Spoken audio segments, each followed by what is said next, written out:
Estamos nos aproximando de um momento muito importante para o nosso país.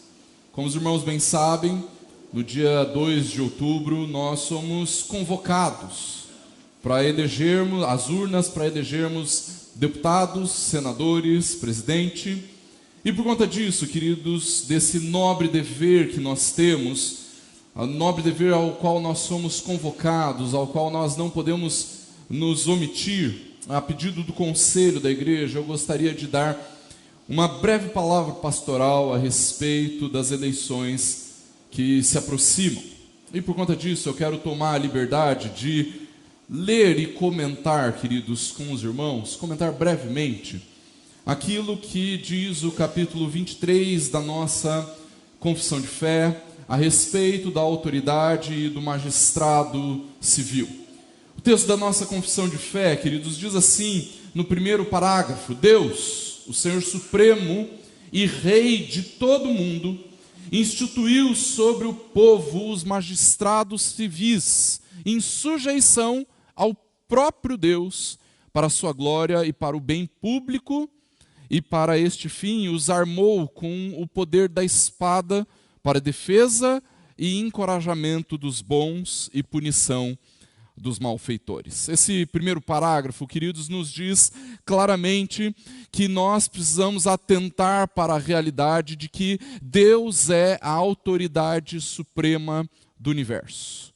Nós precisamos nos lembrar que Ele é o Senhor e Rei a quem todos os seres humanos devem respeito, honra e temor, e é Ele quem comanda todas as coisas que acontecem. É o Senhor que depõe reis, é o Senhor que estabelece governos.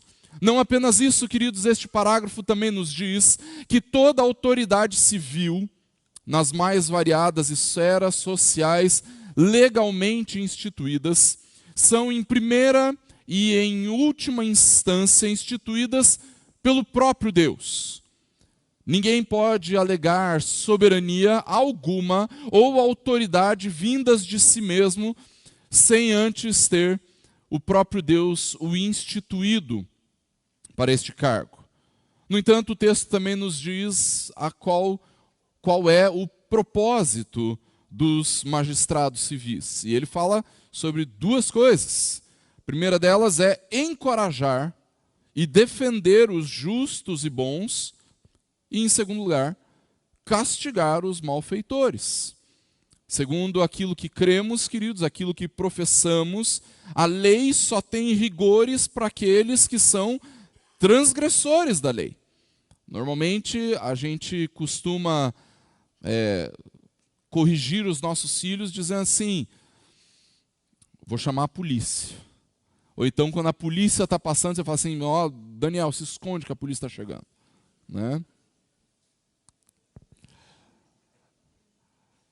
A lei só serve para aqueles que são transgressores. Ou a lei só tem rigores para aqueles que são transgressores da lei. Aqueles que cumprem a lei, então gozam somente dos benefícios da lei, não das punições da lei. No entanto, o capítulo 23, a respeito do magistrado civil, segue ao segundo parágrafo, queridos, onde a confissão nos diz assim: é lícito aos cristãos aceitar e exercer o cargo de magistrado quando para ele convocados, e em sua gestão, visto que estes devem especialmente manter a piedade, a justiça e a paz, de acordo com as leis salutares de cada estado. Para esse fim, eles podem legalmente agora, sob o Novo Testamento, travar guerra em ocasiões justas e necessárias.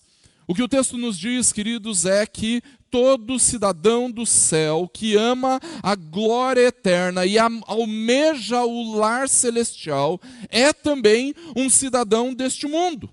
E como cidadão deste mundo, ele é engajado nas boas obras de justiça a qual nós somos convocados pela palavra do Senhor.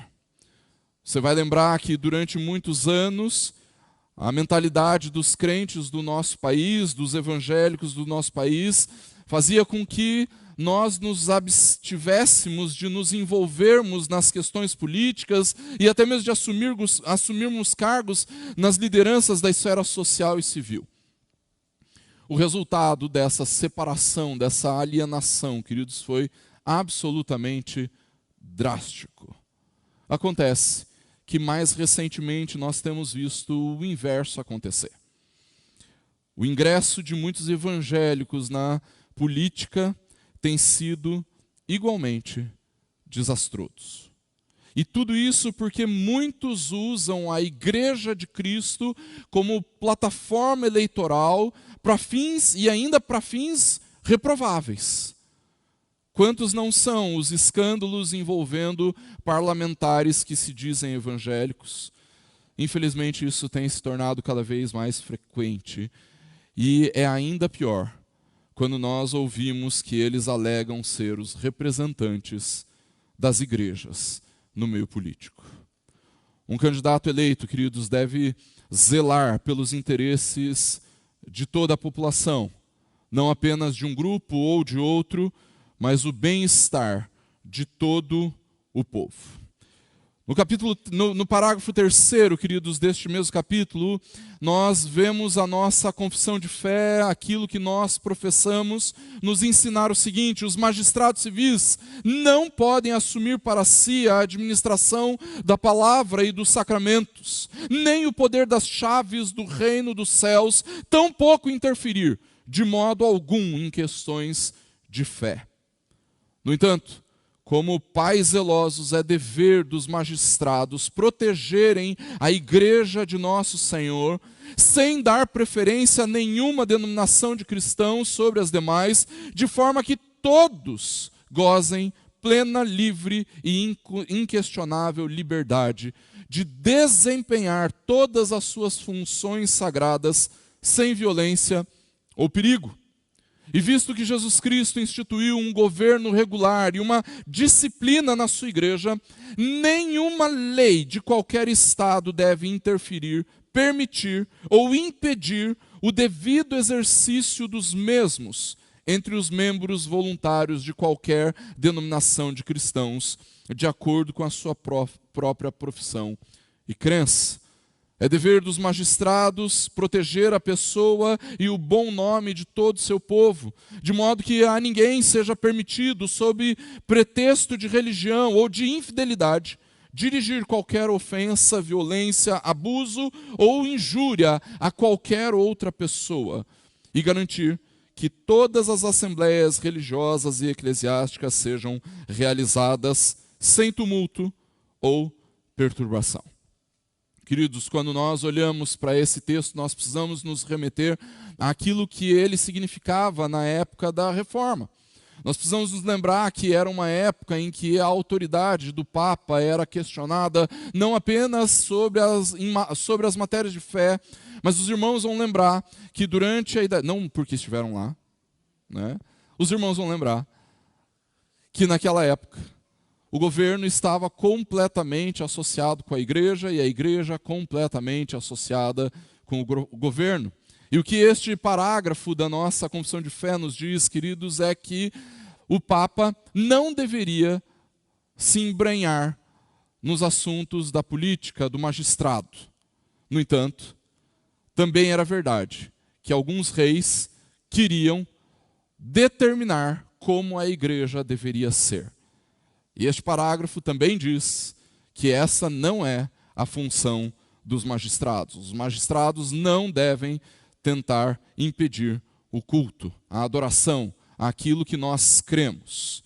E o 4º parágrafo, queridos, vai nos dizer que é dever do povo de Deus orar pelos magistrados, honrar as suas pessoas, pagar-lhes tributos e outras taxas, obedecer às suas ordens legais e sujeitar-se à sua autoridade por causa da consciência. A incredulidade ou diferença de religião não anula a autoridade justa e legal do magistrado, nem desobriga o povo da obediência que lhe deve, da qual os eclesiásticos ou os membros da igreja não estão isentos. Tampouco tem o Papa qualquer poder ou jurisdição sobre os magistrados em seus domínios ou sobre qualquer um de seu povo, e muito menos tem o poder de privá-los de seus domínios ou vidas, ainda que os julgue hereges ou sob qualquer outro pretexto. Esse é o texto, queridos, daquilo que a nossa confissão de fé se pronuncia a respeito da realidade dos magistrados civis, do magistrado civil, a respeito das autoridades governamentais. No entanto, queridos, eu me sinto obrigado a falar com os irmãos ainda um pouco mais.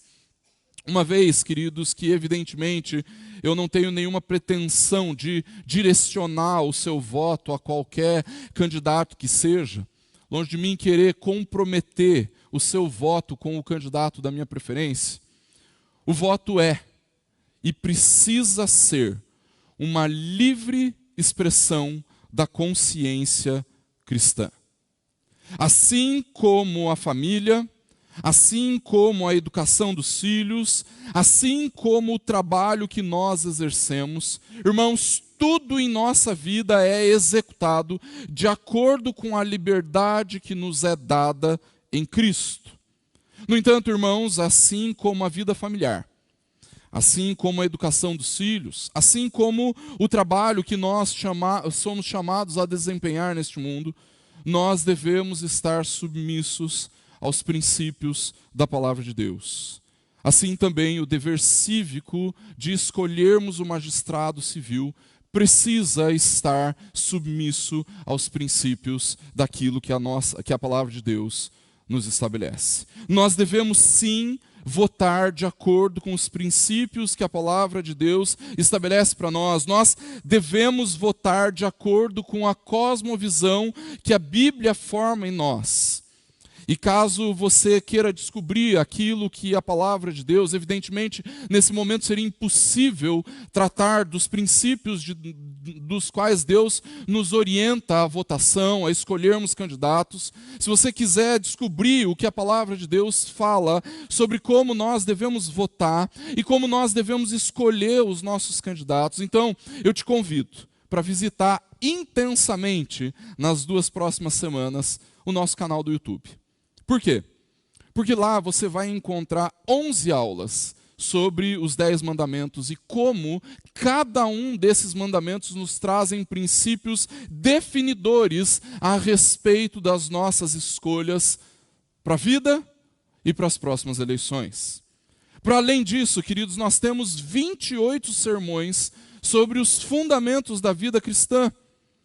E ainda mais, muitos estudos no livro do profeta Daniel, do profeta Naum, do profeta Miqueias, do profeta Obadias, tudo isso está lá no nosso canal do YouTube. E em cada um desses estudos, a Bíblia nos mostra princípios preciosos que devem nos conduzir a uma vida santa, mas que também devem nos conduzir às urnas. Para além disso, irmãos, nós precisamos nos lembrar aquilo que a palavra de Deus nos diz, lá na primeira carta de Paulo a Timóteo, no capítulo 2, dos versículos 1 a 4, que é o texto justamente da nossa liturgia nesta noite. Primeira carta de Paulo a Timóteo, capítulo 2, do versículo 1 ao versículo 4, o texto da palavra do Senhor diz assim: antes de tudo, peço que se façam súplicas, orações, intercessões e ações de graças em favor de todas as pessoas. Orem em favor dos reis e de todos os que exercem a autoridade, para que vivamos vida mansa e tranquila, com toda piedade e respeito. Isso é bom e aceitável diante de Deus, nosso Salvador, que deseja que todos sejam salvos e cheguem ao pleno conhecimento da verdade. Queridos, todos nós sabemos de alguém, de algum irmão, de alguém que conhecemos, que o Senhor chamou para concorrer nestas eleições. Muito provavelmente você já tem o seu candidato, ou então está já definindo os seus últimos numerozinhos para levar às urnas. E eu vou falar, irmãos, eu como pastor, eu tenho como princípio ministerial não manifestar apoio a ninguém Mesmo que alguns venham a ficar tristes ou magoados com essa postura, eu não faço isso. Se qualquer outro pastor de qualquer outra igreja o fizer, isso é consciência dele com Deus.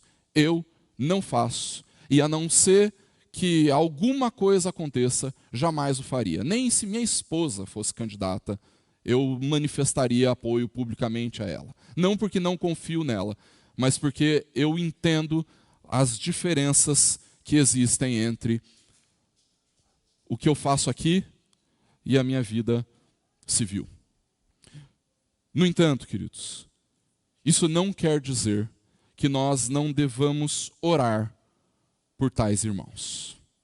Que nós não devamos orar por essas pessoas que têm se candidatado, se disposto a servir na esfera pública, exercendo a autoridade civil. Orar para que o Senhor conduza a candidatura destes nossos irmãos a bom termo. Mas, sobretudo, orar para que estes irmãos glorifiquem a Deus através da magistratura, caso sejam eleitos. Mas nós também somos chamados a orar, queridos, por aqueles que nós talvez não o conheçamos pessoalmente, por aqueles que nós não sabemos da sua profissão de fé, daqueles cujo o coração nós não conhecemos, porque só Deus sonda os corações. Nós também devemos orar por estes. Orar para que as eleições aconteçam em paz, de acordo com a bondade do Senhor, e entendendo, queridos, que o Senhor governa sobre todos os reis, sobre todos os presidentes, sobre todos os governantes. É o Senhor que estabelece dos céus a sua majestade. No entanto, queridos, nós não devemos orar apenas pelos candidatos, não apenas por aqueles que já exercem o governo. Queridos, nós devemos clamar por nós mesmos. Nós precisamos orar para que a nossa escolha dos candidatos, para que a escolha dos candidatos por parte de cada membro da igreja possa glorificar o Senhor da igreja, ao obedecermos os princípios que Ele mesmo estabeleceu na sua palavra. E é por conta disso, queridos, que nós estamos convocando toda a igreja para um jejum santo, para nos prepararmos para essas eleições do dia 2 de outubro. Escolha um dia da semana para jejuar e para meditar a respeito disso. Se você puder, faça em 2 dias da semana. Se você puder, faça em 3 dias da semana. Mas jejue para meditar a respeito disso, para se colocar diante do Senhor a respeito disso, e mais do que isso. Não apenas jejue, não apenas medite sobre o assunto, não apenas vá ver os estudos e pregações que estão lá no nosso canal do YouTube.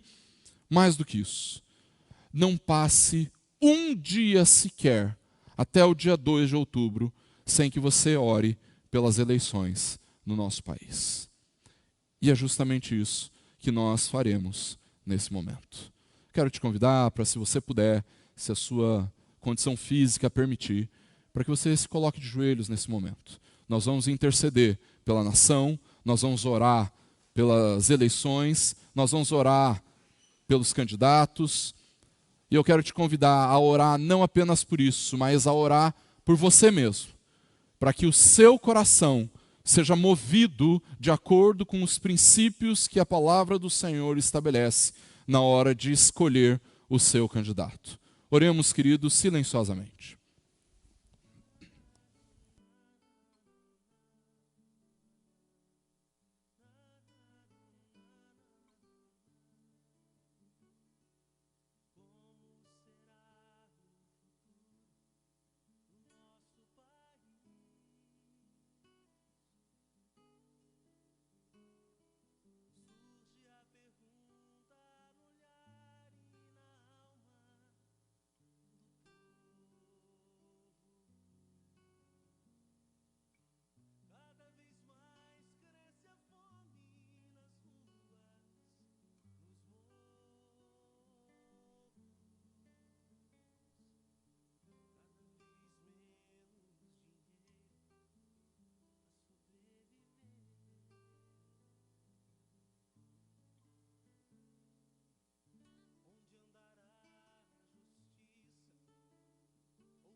Senhor Deus, nós colocamos diante do Senhor a nossa nação.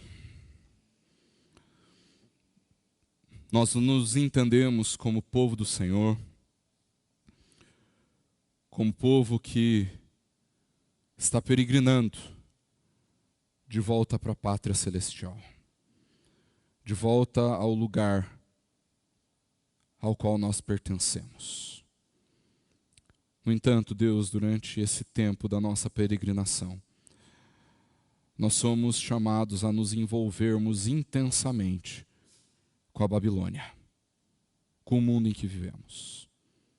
Nós somos chamados a construirmos, a edificarmos, a servirmos, a abençoarmos. E nisso tudo, nós somos chamados para desempenharmos o dever cívico de escolhermos os governantes. Pai, eu clamo para que o Senhor nos dê da Tua graça, Deus, para que em todo tempo nós sejamos ministrados pelo Senhor, orientados pelos princípios que o Senhor nos dá na Tua palavra para escolhermos aqueles em quem iremos votar. Quando nós olhamos para a realidade do nosso país, Deus, o nosso clamor inclui apenas a palavra: sara essa nação.